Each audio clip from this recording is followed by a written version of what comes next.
Hi, I'm Kevin Hypes. I'm running for mayor of Oviedo. And you know how on Facebook I'm always telling people, get to know me before you decide. Well, today I have a young lady with me named Stacy, and she decided to come in and have a cup of coffee with me.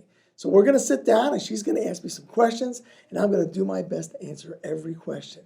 Okay, Stacy, fire away. All right. I've seen some of the things that you've been writing. I've seen how you've been talking about what's good for the city. So, if you don't mind kind of going through your background, what makes you think that you would be a good mayor for Oviedo? Excellent question.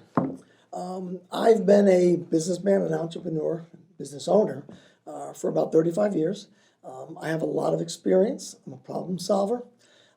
And my experience really is I was a city commissioner for the city of Sanford. And I was also on the planning and zoning board in Sanford for about 9 years. And with my development background and my understanding of development, the commission up there and the P&Z folks really felt it was a plus to have me on their side of the table, being able to negotiate with developers, kind of even the playing field. I've also lived in the county for 30 years. I'm from New York originally, lived in Oviedo for 8, and also lived in Geneva for 5. So my background is pretty extensive. I've also managed large groups of people, so I have some leadership skills. I used to run Florida for Kimco Realty Corporation, a national REIT, and I ran. They had 85 shopping centers, 13 million square feet. I ran the leasing on the whole group there. So I have quite a bit of experience and background in both government and in private enterprise. So I think I'm the most qualified candidate. How would you characterize yourself politically? Fair question. You know, it's a nonpartisan race, so you can't say Democrat, Republican, and all that stuff. But I'm a conservative, and I'm also a Christian. I'm an elder at my church, and I preach on Sundays at retirement centers. So most of my views are very conservative. But I don't vote party. I vote issue. I listen to every issue. I listen to all opinions on the issue, and then I make my decisions. So basically, I'm a pretty conservative guy, fiscally, also in terms of my personal life.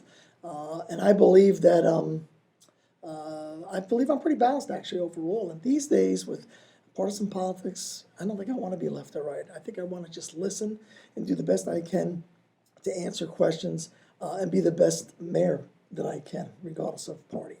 You're not going to decide because of this or that. You are just for the people themselves and to try to listen to everybody and fix what is definitely needed for the city of Oviedo. True, I'm going to be focusing on what's going on in the city, not national issues or national politics or what direction people go in. There's a lot of issues we have in this city. It's a wonderful city, but we can always be better. And I'm going to be listening to the people, and then I'm going to be coming up with ideas and solutions, and then I'm going to be executing those solutions, hopefully with a leadership style that'll cause others to go with me. As you mentioned, you're the mall development director here. Right. Where do you see the future growth of the city? Well, a lot of people call me a developer, and I am the development director, of the mall. But the reality is that most of my background is redevelopment and repurposing. That's what I specialize in. For all my years at Kimco Realty, 13 years, I generally took, not all the time, but most of the time, old empty shopping centers. And I refit them, re-tenanted them, did new facades on them, made them nice looking, provided jobs and created tax base and served the communities that they were in. A lot of old Kmart's and Walmart's and Zayres and Ames, those old big empty boxes, I've always fixed them, and that's what I've pretty much done for most of my career. Well, the mall's the same thing. Now it's the malls that are kind of antiquated. A million square feet of retail doesn't work anymore. So that has to be fixed. So I really believe the mall is very consistent, the redevelopment of the mall, with what the city wants. The city wants to spread some of the growth away from Mitchell Hammock, and that's naturally to go right down to the mall. It's a commercial piece of property. It's on 417. A mixed-use project in the mall is going to create, whether it be apartments and jobs and hotels and entertainment, that'll create eat, sleep, work, play right in the mall. People will be circulating in the mall instead of driving on Mitchell Hammock. I think it's very consistent. Here's a question. Prior mayors have been realtors. Now, you are a developer and is running for mayor. Mm-hmm. Some say that's not a good fit. What do you think? Well, it's funny. I've heard that before. It seems like every mayor is a real estate agent, but they're mostly residential real estate agents. And like I said, I don't like the tag developer. I think some of my opponents are trying to put that tag on me. I understand development. I'm a development-minded guy. I know exactly how developers make their money, but I'm a redeveloper. I'm a repurposer. When I take that mall and we knock down department stores, we have a sea of empty parking lot, we're not knocking down trees. We're repurposing old, empty, antiquated buildings and bringing them back to life. And that's what I've done most of my career. But that does involve development and understanding that. So I really feel that my skills fit perfectly with what the city wants. And like I said earlier, you'll have a guy that understands development sitting on the city side of the table, negotiating on behalf of the city. And listen, I know a lot of developers. They're not bad people, but they usually get their way when it comes to city stuff. They're smart guys. They're not getting away with nothing with me. They're going to pay their way if they want to build in this city. And that's not a bad thing. I'm going to make sure that they do what the city needs them to do to make sure we get what we want from that development. They can make a lot of money, but we've got to get what we want. What is your thinking regarding the economic development of Oviedo? Oviedo has, here's the word that hits me, balance. And it's not just economic development. I think of the word balance across the board. For example, economic development. We're out of balance. We're considered a bedroom community. And that's great, but the reality is we need a tax base. We need money to come in so we keep our taxes low. That's usually commercial projects that come in, and more importantly, jobs. If we bring a lot of jobs to this area, that'll generate a lot of taxes, and that'll pay a lot of bills around here. And there are areas around here that we can get those jobs. And I'm being a broker, I know a lot of the guys that represent office tenants and national chains. So I believe that I'm already reaching out to big firms to get them to relocate to this area. It's a wonderful place to live. Top 10 in the state. So 25 minutes from downtown, median income's about $90,000. This place is a wonderful place to raise a family. Why wouldn't they want to move their jobs here and bring their people here? So that's balance. We're out of balance with economic development because we've got more residents and not enough jobs. And I think that also applies to traffic, which is out of balance, and even development's out of balance. But I won't go into those until you ask me about them. Well, we're going to get into I'm that. assuming you will ask me about those. Oh, yeah, Those are big we're issues. going to get into that. How important, in your mind, is it for environment to you? Environment's very important, and especially clean water. Now, like I said, I'm in the real estate business, so most people wouldn't connect that with a real estate guy, but I can tell you this. I moved down here from New York, which was nothing but concrete everywhere. And I came down because I love to go bass fishing. And I go to lakes all the time, and I fish, and I catch the fish. And I can tell you that in driving around, looking at different pieces of real estate, it breaks my heart when I see some of these lakes that are just getting drained and drained and drained. You ever see these lakes? You go by, and it's like they used to be up here, and now they're down there. I get worried about that aquifer and all the fresh water that's going through there. And like others, I'm like, well, how much development can you do until we run out of fresh water? So I am concerned about that, and I am looking into that. I know the county has a program that they've embarked on. I can't recall the name of the group. I think it's the Freshwater or Clean Water Alliance. And they'd actually like for the city to get involved too. They told me the city's not involved. And I'm a good friend with Bob Delary, who's the county commissioner, who's pretty involved in traffic and transportation. And I told him that if I get elected mayor, I'm going to want to get involved in that program. I'm very concerned about environment. Like I said, I don't knock the trees down. I try to build on already made pavement. So I'm very concerned about those things. But it's a balancing act. There is going to be growth, and it is going to come as long as we're smart in the way we develop. I think we could probably do okay. Here's one of the major things with the people in Oviedo, because of all of the big growing that we're doing. Oviedo, if you remember years ago, nice little dirt roads, everybody's used to that. They understand the growth. They also love the animals. Good point. Now, with all of this growth that we're doing, we're having a lot of bears going into people's trashes. it's our understanding a lot of things that they're trying to get trash cans, that they're going to make the homeowners pay additional hard-earned money to keep the bears from going in. This is one of the issues that Oviedo residents have. We're not the cause of this. This is the cause of, which we all understand, of growth. How can, because of the developments, how can we help also protect our wildlife? Great point. And matter of fact, I was at a volunteer, organizational volunteer, I can't recall the name of the organization, where we made bear straps, the straps that keep the cans closed, so that the bears can't get into the trash cans. And we sat there for 2 or 3 hours. We made these straps that keep the cans down, and the organization that was putting it together was going to be giving these straps to the police department so that they can hand them out to people for free to keep these things locked down. So yeah, wildlife, same thing. And one of the reasons is, as a matter of fact, I also think that there's grants that we can go after that might buy some of those locking garbage pails for the residents so they don't got to come out of their pockets. I've had a few of my neighbors, when I walked around my town, tell me about that. But it almost goes back to the same issue. You got to keep a lot of this land undeveloped for the wildlife. We can't keep encroaching on them between wetlands and wildlife. All the more reason to develop a almost like an urban core. Mitchell Hammock's kind of already there. You extend that down the road, you connect with the mall, 90 acres, most of it's pavement. That's where you put your density. That's where you put a lot of your new housing. You're right on 417. You take the areas that are already being grown, instead of spreading out, you build on those areas, and that will also stop the growth getting into the wildlife. I think we can do that. I think we can. Okay, because I know Lawton Childs, they're building behind there, and the only reason, we have bears in our neighborhood. We're finding more and more of the building, and these animals have no place to go.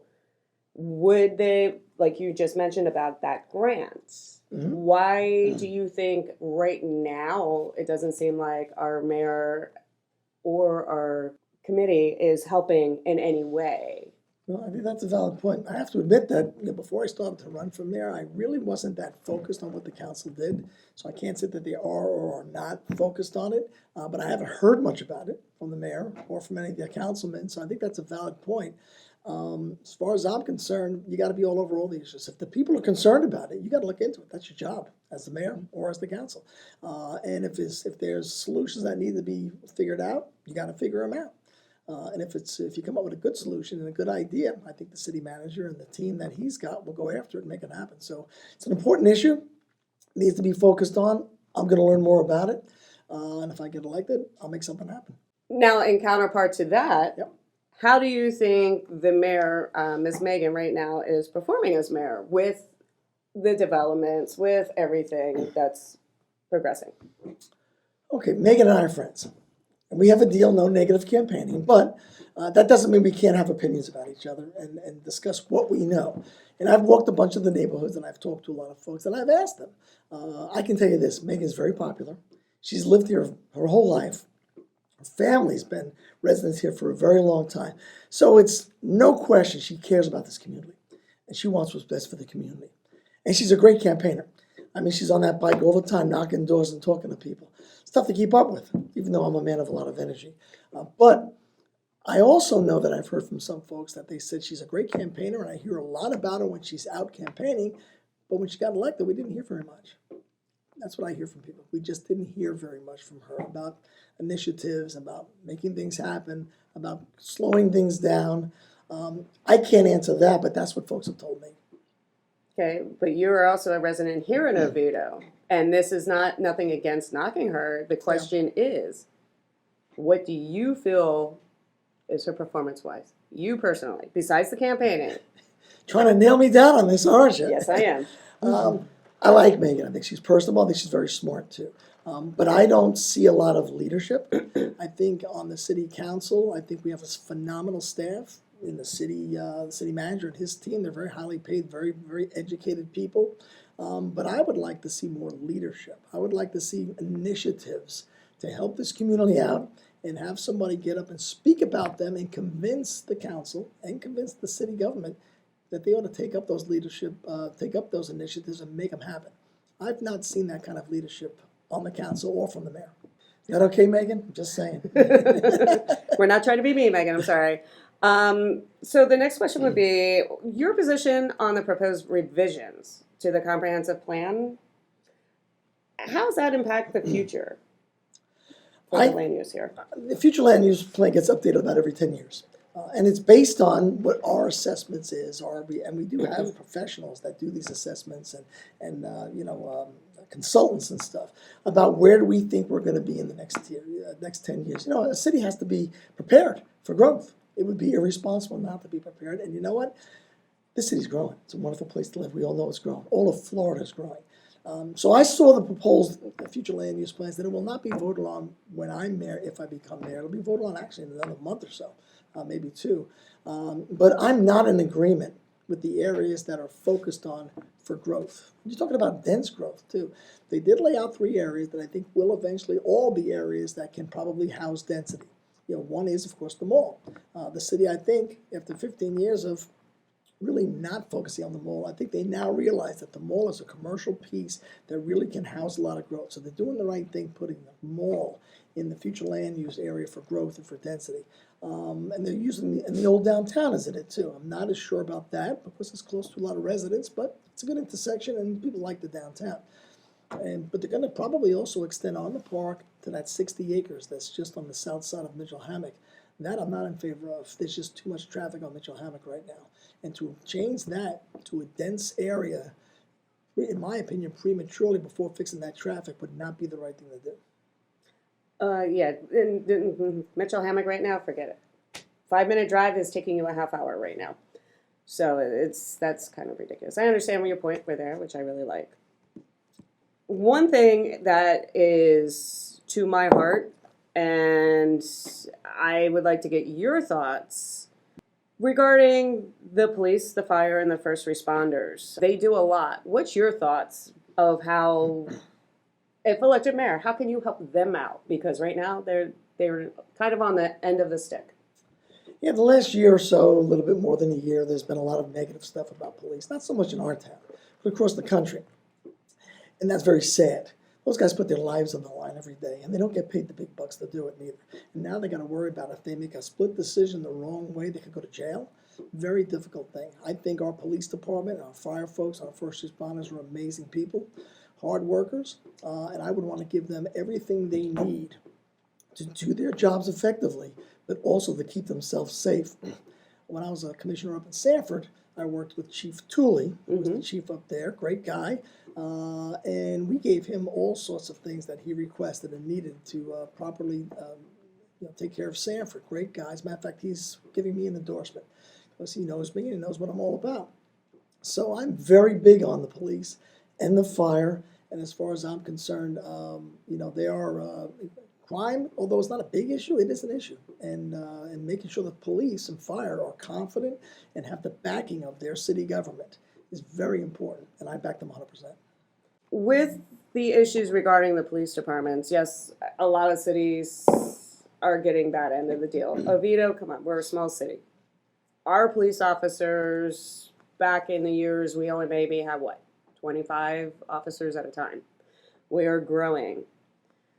With that being said, salary increases for the police, the fire department, and the first responders. Would you vote to assist them on that? Even though Oviedo, yes, I hear it all the time. Oviedo, we're such a small town. So can you explain to me why some people feel it's not worth giving them the money that they deserve, even though we're a small town? They feel that we're not busy enough.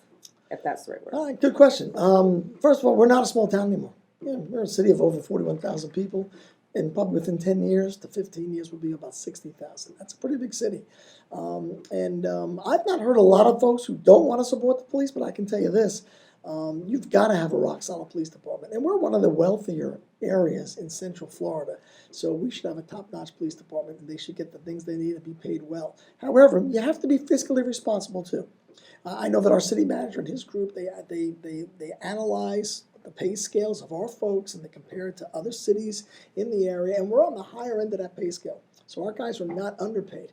Does that mean I wouldn't give them a raise? No.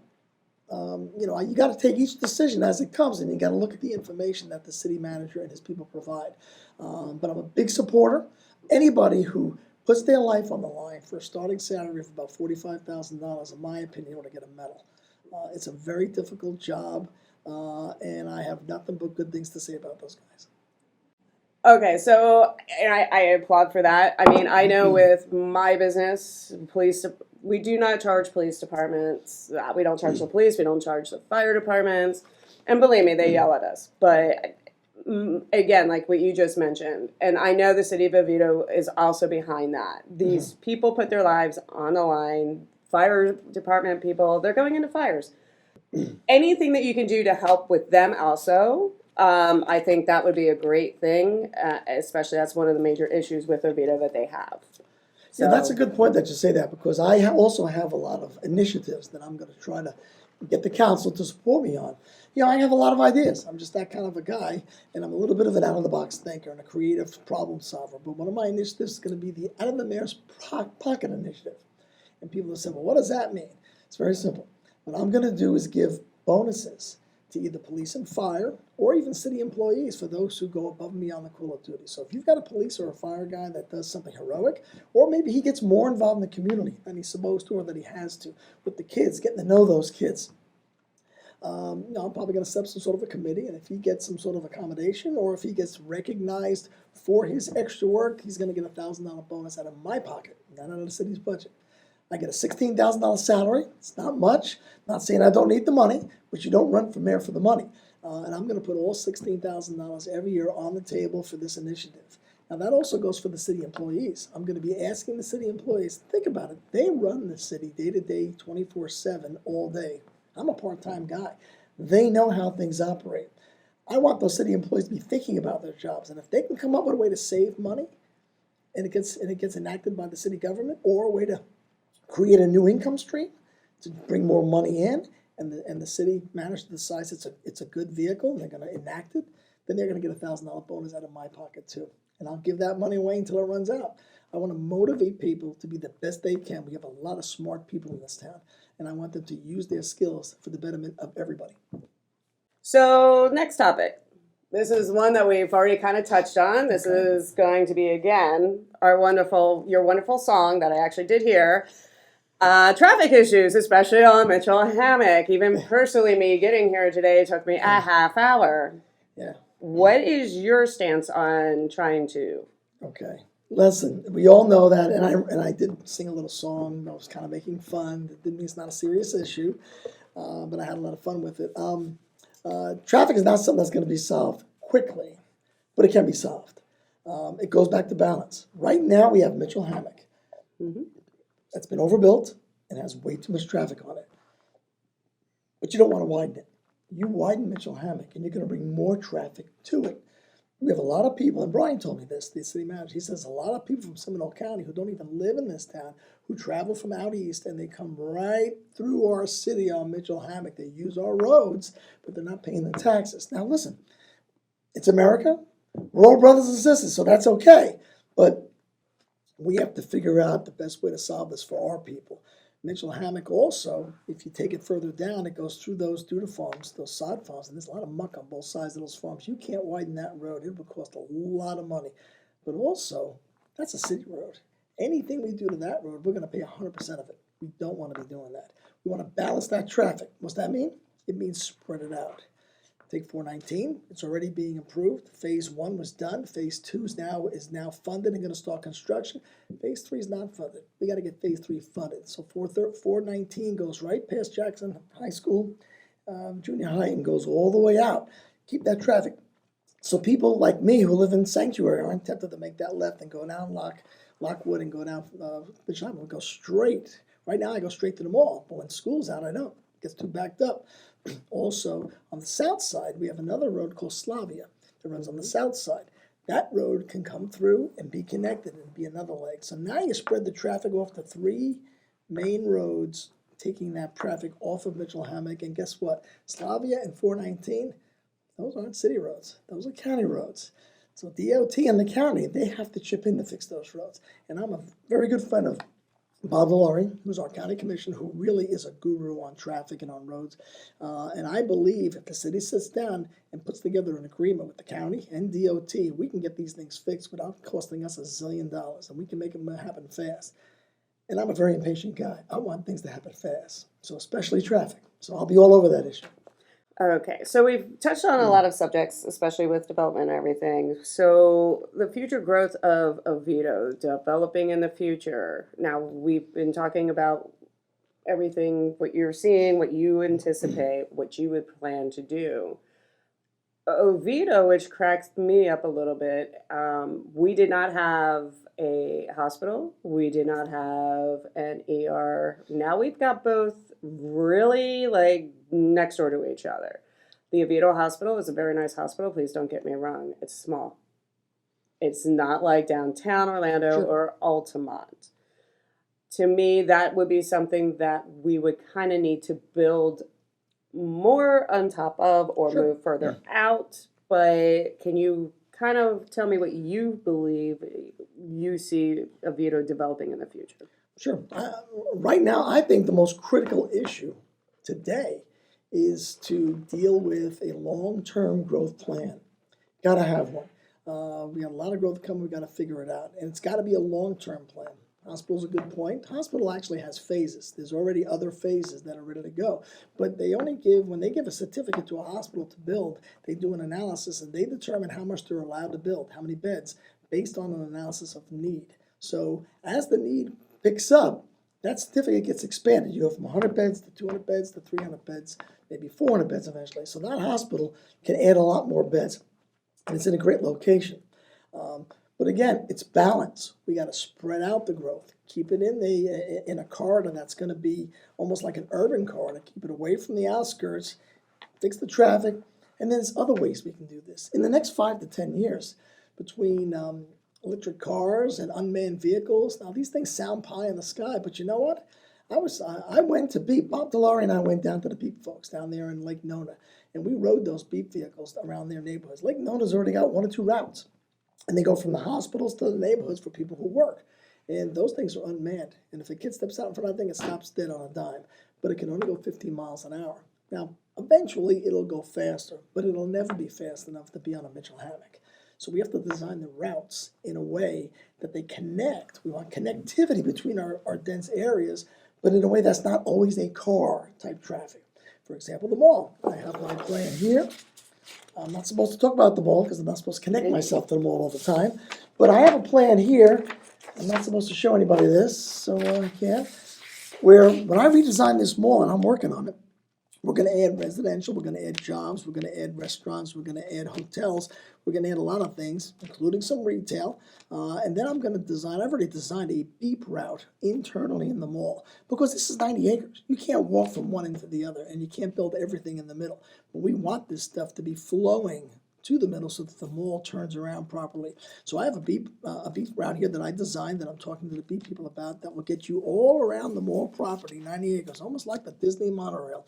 And that thing will stop and go anywhere you want. So if you're over here, let's just say the Longhorn restaurant, facing 417, and you say, well, I'd like to go to the movies, you just push the button movies and this little vehicle will take you to the movies.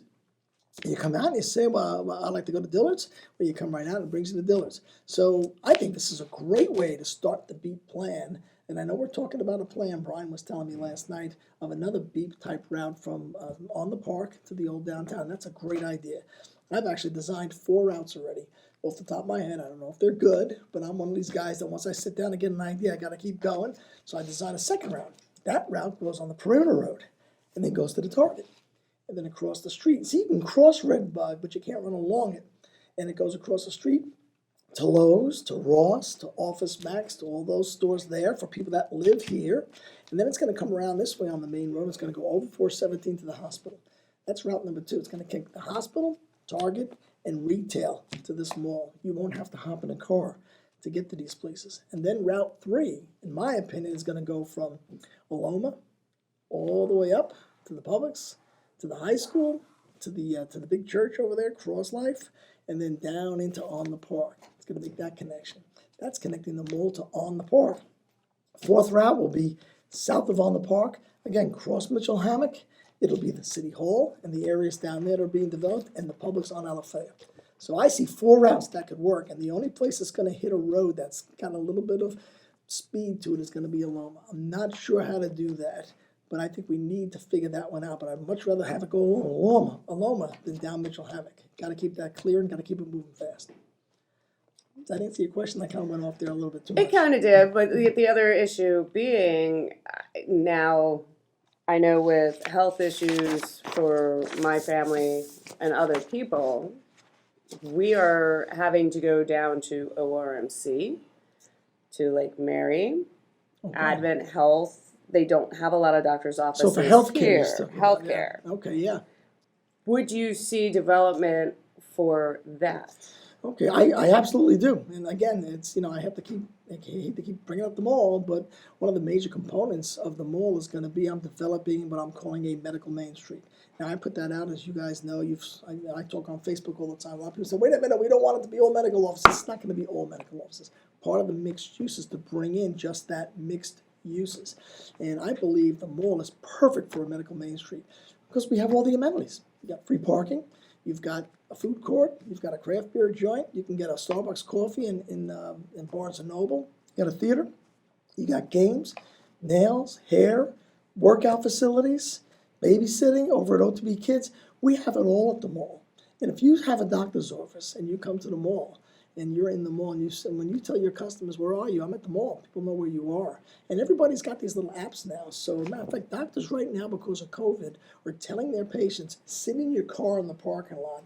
And when it's your turn to come in and get a checkup, we'll let you know. In the car in the parking lot. I'd much rather they came into the mall and they said, go to the food court, get yourself a coffee or get yourself a Muya burger maybe, and relax. And when your turn to come in, you come in and you serve. So this is a great place. And I've talked to a lot of doctors. It's going to happen, but not the whole mall. I'm taking one wing. I'm making it medical. I'm making it Main Street. I'm also making it other uses. We start adding that and we downsize that retail, then we'll get just the right amount of retail once we get that density to keep some pretty good retailers in here too. Okay. And with the developing, like you had mentioned before, there's a lot of development going up. Now, again, Oviedo on the Park. Yeah. Okay, Oviedo on the Park has how many restaurants in there now? How many fast food? How many restaurants? How many more restaurants does Oviedo need? That's a good point. I think of restaurants, not so much how many restaurants do we need, but how much traffic do all those restaurants create, I think is really the question. Because Oviedo is a fantastic place for restaurants. I mean, I deal with this all the time, and Oviedo is above average for restaurant sales, probably 40-50%.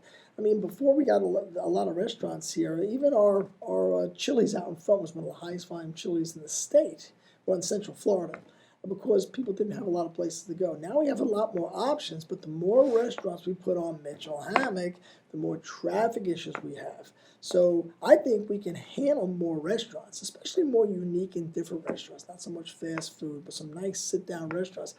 But you got to put them in the right places. Part of the redevelopment plan for the mall is to, I've got areas here for 5 or 6 big sit-down restaurants, some of them facing 470 because they want that visibility.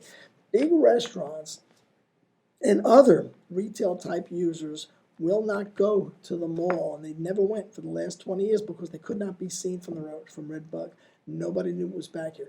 But see, in my world, when you create a mixed-use development, if you can create what they call critical mass, which is a mix of maybe 1,000 apartments and a couple of hundred jobs, and then some medical guys, and then all of these other, entertainment of 100,000 square feet of a theater. You create all of that, and now you've got critical mass. When you've got critical mass, now you got 24/7 activity. You got eat, sleep, work, play. Those restaurants will come. And we'll get them off that road, and we'll get them back here where we've got internal flow, which does not create traffic. I'm sure of it. Oh, I'm sure. I get what you're saying, but my other point to this all is, and I know you do follow on Oviedo page, and I'm pretty sure you follow Sanford and everybody else. Sure. And especially during COVID, what was the number one thing everybody was saying? Support your local restaurant. Support your family restaurants. Yeah. Great Do point. you see that Yeah. coming to Oviedo more? Because I've seen them come Yeah. and I've seen them go within a few months. People don't, it's like, I don't know if they give it enough chance Yeah. or it's because of where their location is. Can't get in and out. Good point. It's a combination of things. Those who have the expertise to open their own restaurant is very unique. It's a very entrepreneurial type of person. But you got to have a lot of experience to run a restaurant. A restaurant is a very difficult thing to run. I own one. I know. It's it's 1,000,000 hours and very small margins, especially now when you have to pay higher wages. But there are a lot of family people who actually buy chains. I bought a chain, so I got knowledge and I got training from the chain professionals to make sure that I was doing it the right way. There are some restaurants that don't make it, sometimes because the rents are too high and a new franchisee doesn't understand the economics. You go out there, for example, down there on Mitchell Hammock, there was a pizza guy. I forgot the name of it, something 12,000 degrees or something like that. He went in, he went out. It wasn't because he wasn't doing business. He did about $700,000 his first year, which isn't too bad. It's not record breaking, but his rent was $40 a foot, plus $10 in extras. Well, you got to do $1.2 million to support that kind of rent, and you can't. So those who go under, there's reasons why they go under. But I think the people in this community, I got to tell you, when COVID hit, I had a lot of folks who supported us and came and bought our hamburgers just because they knew I was a local guy struggling to keep a restaurant open. So I think this community is very supportive of not just the local restaurants, but the unique local restaurants. But it's a lot of work, and they're always going to come and go. But for the most part, this community doesn't have very many vacant spaces. It's a very strong market here.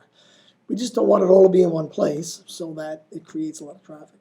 Okay, so you've already described what you feel is going to benefit Oviedo, but what also do you think will benefit the residents? Any ideas that can help the residents? Well, the one idea I had, like you said, that I mentioned before, was my out of the mayor's pocket incentive program, and that's really more for the employees and the fire and police.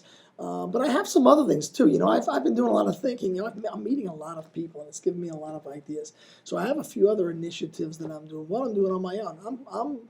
I'm putting together a nonprofit program that's going to be a mentoring program. And because there's a lot of people, I think, in this community, not everybody's making $90,000 a year, like our median income says, and there's a lot of people like me who, blue-collar type guys, who don't have college, who have a difficult time breaking that kind of glass ceiling to go from a hamburger flipper to some sort of professional job that's got skills that can really pay them a living. I believe that everybody deserves a shot to do more. And as much as people might be trying to make a living off of flipping hamburgers, which is very difficult to do, I think if we teach them and we mentor them that they can do more than that, not that there's anything wrong with that, you want to motivate people. You want to give them hope. And I can tell you a quick story from when I was a kid. I was a hippie, had hair down to here. I was in a rock band until I was almost 30. I worked in a factory. And I never went to college. Street kid from Queens. And I got an opportunity. My brother, who's a preacher, I asked him one day, how do I better myself? He said, well, get out of that rock band. So I did. And he had a guy in his church that was a real estate professional. He said, go meet Donald. I think he'll like you. Maybe he'll give you a job. This guy gave me a job, no college. But you know what? Real estate, people go with numbers. And that's me. But you know what? When all of a sudden I'm wearing a suit and tie, and I'm in with all these college grads, all these Harvard grad type guys, and they're talking about college sports and golf, and all those college acronyms gave me a headache. There's too many college teams, and I knew nothing about it. I was very intimidated. And I almost stepped back and said, this isn't me. This isn't my world. Let me go back to my factory job, my buddies, drink beer on Friday nights. And this guy hung in there with me, said, no, hang in. You're a smart guy. Hang in there. You'll get the hang of it. And the longer I hung in there, the more I realized that these Harvard grad guys weren't just nice guys, and they weren't any smarter than I was. 6 more months went by, and I said to myself, you know what, I think I'm smarter than a lot of these guys. And I gained some confidence, and now I'm in the real estate business, and I'm doing very well. I'm no millionaire. I live in a cul-de-sac out in Sanctuary, but I'm a successful guy. I don't put a lot of stock in money. I put stock in people. So at the end of the day, I want to give back to those guys who are like me, who don't have the college, who don't have the confidence, and they need mentoring. In the 70s, you didn't get a lot of mentoring. These days, it's different. So I'm going to try to put together a mentoring program. I'm going to get all the professionals, or some of them in Oviedo, who are successful guys, and get them to join me. And let's grab some of these young kids, minorities as well as other kids who don't have a degree, who don't have a good job, and want to move forward. And let's mentor those kids and get them into some good jobs. I mean, you know what? You can't buy that with money. That's a people thing, and that's what I want to do. Whether I get elected or not, I'm doing that. I've already committed to the nonprofit. Okay, so out of everything that we've discussed, could you give me three top priorities in the city that if you were elected mayor, what you would do?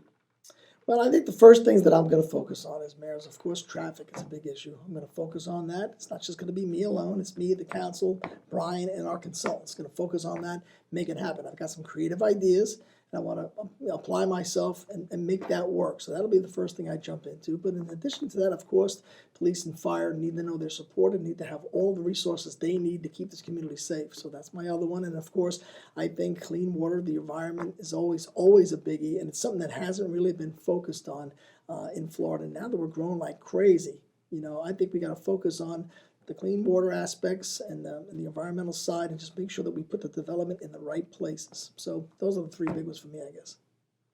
Awesome. Would you be well, now I know that you did this. You're 100% true when you sit there and say anybody can come and ask you any questions. Would you be objected to do like little, not rallies, but go to different locations and sit and talk with people? I will go anywhere, day or night, 24/7. I'm the underdog in this race. Megan's very popular, and she's been around a very long time. So as far as I'm the last guy in. I only came in a couple of months ago, and I am raising money, and it's really from friends and family. Most of them are from out of state, and I make them write big checks because I can do that to them. But they like me, they love me, and they believe I have the qualities and the skills to be a good mayor. It's not because they're developers and they want to make money in this town, although maybe they would. But most of the people, almost all of them, have no stake in this town. These are people who I've known for 20, 30, 40 years, and some are relatives who support me personally. So that's where my money's coming from right now. But I plan on going out, knocking on every door, meeting every person, and asking them to give me some money too, to support my campaign, because I do want that groundswell of grassroots support too. So I'm willing to go anywhere, talk to anyone 24/7. I give out my cell number all the time. And you guys know, if you see me on Facebook, somebody asks a question or even starts to beat me up over roof leaks or something at 2 a.m, I usually answer at 2:05. And my wife said to me, well, how are you going to find time to run the city? I mean, you've got no time. You got like 9 jobs. And I say, well, first of all, it's the busy people that get things done in life. I said, second of all, I'm wide open from midnight to 4 a.m. I got plenty of time for this. Okay. Well, I wish you good luck. Thank I you. know you definitely have our backing, Thank you. and we hope to see you as the mayor. Thank you very much. Appreciate you coming. Thank you.